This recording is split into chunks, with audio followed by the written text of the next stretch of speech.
My name is Lakshmi. I'm a journalist. Now, the second question is, Muslim men are allowed to marry 4-5 times, I think, and they don't require their wife's permission, the first wife's permission to marry, correct me if I'm wrong, to marry more number of times. So I actually don't see any logic in this because I believe it's one man, one woman. That's the institution of marriage. So please clarify. Thank you. Now coming to your second question. In Islam, men marry 4 times, 5 times, and they don't ask permission from the first wife. Why? As far as polygyny is concerned, a man having more than one wife, Islam is the only religion, and Quran is the only religious scripture on the face of the earth which says marry only one. There is no religious scripture besides the Quran. I'm a student of comparative religion, which says marry only one. There is no verse in the Bible, no verse in the Bhagavad Gita, no verse in the Veda which says marry only one except the Quran. If you read the Hindu scriptures in Ramayana, the father of Sri Ram, how many wives did he have? How many wives? More than one? More than one. 3 wives. Fine. Shri Krishna, according to Mahabharata, how many wives he had? Unlimited. Not unlimited. You don't know your scripture well. No. Did he have 4 wives? No. I have no idea. Not 4, not 100, not 1,000, 16,108 wives. How many wives he had? 16,108. So why can't we Muslims have 4? What's the problem? When Shri Krishna can have 16,108 wives, why can't we have 4? Further, if you read the Vishnu Purana, chapter number 24, verse number 1, it says a Brahmin can have up to 4 wives. If you read the Jewish scriptures, it gives you permission to have as many wives as you wish. If you read the Christian Bible, it gives you permission to have as many wives as you wish. If you read the Bible, Abraham had 3 wives. Solomon, how many wives he had? He had 700 wives. It is later on, the church has put a ban that Christians should marry only one, not the Bible. It is the Jewish community married more than one wife. It was in 1950 that chief rabbi passed a synod that Jews should marry only one. So it is the rabbi, not the Jewish scriptures. And according to Hindu scriptures, you can marry as many as you wish. It is the Indian government in 1954 passed a law called the Hindu Special Marriage Act. Hindu Special Marriage Act, which says Hindus should marry only one. It is not the religious scripture. It is not Bhagavad Gita. It is not Ramayana. It is not Mahabharata. It is not Veda. It is the Indian Penal Code. The Indian government, which has passed a law in 1954 that Hindus should marry only one. But according to the statistics of the status of the woman in Islam, if you read the government documents on page number 66, 67, it says that Muslims do polygamous marriages. You know what is the percentage in India? 4.3%. How much? In India, 4.3% of the Muslim men do polygamous marriages. A statistic between 1951 to 1961. Hindus, how many? 5.06. 0.7% more than the Muslims in India, according to the Indian government. Even though it is prohibited according to the Indian law, yet they do more polygamous marriages than the Muslims. Why? Now, let's analyze what does the Quran say. Quran says in Surah Nisa, chapter 4, verse number 3, marry women of your choice in 2s, 3s or 4s. But if you can't do justice, marry only one. This statement, marry only one, is only given in the Quran and no other religious scripture. It says, marry women of your choice in 2s, 3s or 4s. But if you can't do justice, marry only one. So if you want to marry more than one woman, one of the criteria of the Quran is you should do justice. If you can't do justice, you should marry only one. Now, what are the reasons, logical reasons a person can think that why has Islam permitted certain men to have more than one wife. Many non-Muslims think it is fard. It is compulsory for a Muslim man to have more than one woman, to have more than one wife.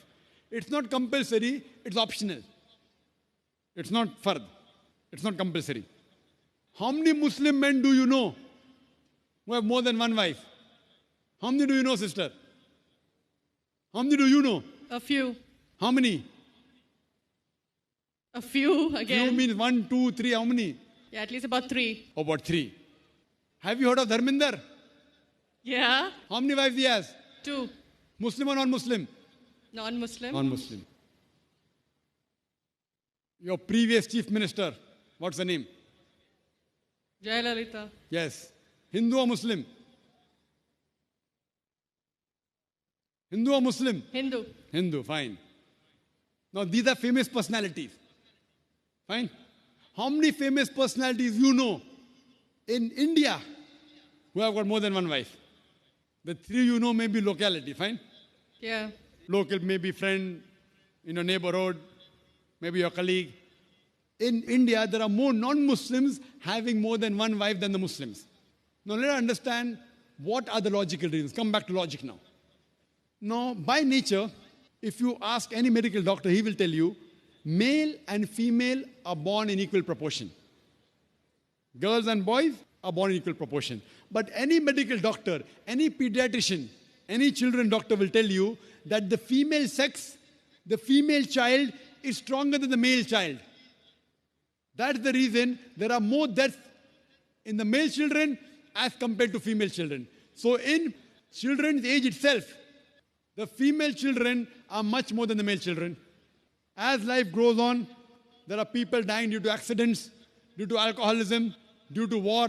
There are more males dying as compared to females. Today, if you analyze in the world, there are more females in the world as compared to males.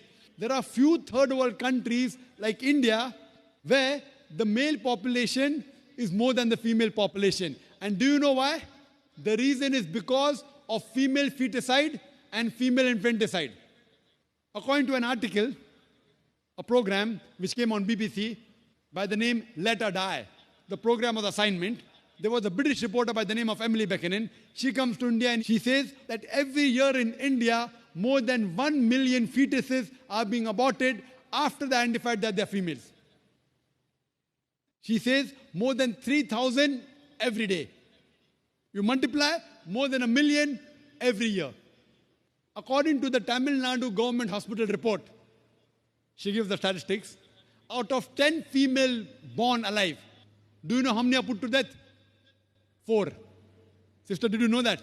Tamil Nadu, your state, your beloved state, according to the government statistics, out of 10 females born alive in the government hospital, 4 are put to death. There are billboards put in Rajasthan and here, which says that spend 500 rupees and save 500,000 rupees. You know what does it indicate? Spend 500 rupees, do ultrasonography, do amniocentesis, identify the child you're carrying is a female, abort her, and save 5 lakh rupees, 500,000 rupees.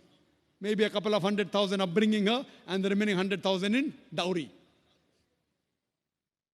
If you stop this evil practice in India, our beloved country, stop the female infanticide, stop the female feticide. Even in India, the population of female will be more than the male population. If you see the rest of the world, if you see New York alone, there are 1 million females more than males. In USA alone, there are 7.8 million females more than males. In UK alone, there are 4 million females more than males. In Germany alone, there are 5 million females more than males. In Russia alone, there are 9 million females more than males. And God alone knows how many millions of females are more than males throughout the world. Suppose I agree with your philosophy, sister, you said, 1 man, 1 woman. If I agree with you, sister, with your philosophy, 1 man, 1 woman. And suppose my sister happens to be in America, or your sister happens to live in America. And suppose the market is saturated. 1 man, 1 woman, saturated. Yet there will be 7.8 million females who will not find life partners. 1 man, 1 woman. Now the option for these 7.8 million females is either marry a man who already has a wife or become public property. You say, Dr. Zakir Naik, public property, such a harsh word. Sister, it is the most sophisticated word I can use. I cannot use a more sophisticated word than public property. According to the studies of America, do you know, on an average, a man, before he settles down with a wife, he has 8 different sexual partners. Do you know that? On average, 8. Some may have 1, some may have 10, some may have 20. 8 sexual partners before he settles down with one. So the only option remaining, so if my sister happens to live in America, or if your sister happens to live in America, and the option is given to her, and suppose the market is saturated, every man has found a woman for himself. And unfortunately, my sister, or if your sister happens to be one of the women who has not found a life partner, the only option for them is either marry a man who already has a wife or become public property. Any modest woman would opt for the first. Sister, what would you opt for your sister? Marrying a man who already has a wife or become public property? My sister's too young to be married. So when she grows up and if she happens to go to America, or if you happen to be in America, third choice. What would you prefer for her? You're the elder sister. Would you prefer her becoming public property or marry a man who already has a wife and get equal rights? In Islam, if you have a second wife, you give equal rights. In America, the public property has got no rights. She's degraded. She's dishonored. In Islam, she has an equal right. She gets honor. What would you prefer for younger sister when she grows up? Sometimes it's difficult to speak the truth, sister, correct? Especially in front of such a large audience. Anyway, I've got your answer, sister. Thank you. And your silence speaks for that. So that's the reason in Islam, sister, men have been allowed to marry more than one wife is to protect the woman, not to degrade her. Regarding a question, is it compulsory that the husband should take the permission of the wife? It's not compulsory because if she wants to protect, if that man wants to protect another woman, a normal woman, I agree with you, sister, no woman under normal circumstances would like to share the husband. You have to agree. This is human nature. But if the woman is a good Muslimah, is a good Muslim woman, what she says, let a small loss take place to prevent a big loss. She will say, I know sharing my husband is a loss for me, but I would prefer letting a small loss take place for me to prevent my sister becoming public property. She's a good human being. So she would surely give permission to the husband to marry a second woman, if she's a good Muslim woman. But taking permission is not fard, it is preferable. But at least informing is a requirement so that he does justice between the two wives. Hope that answers the question, sister. Thank you.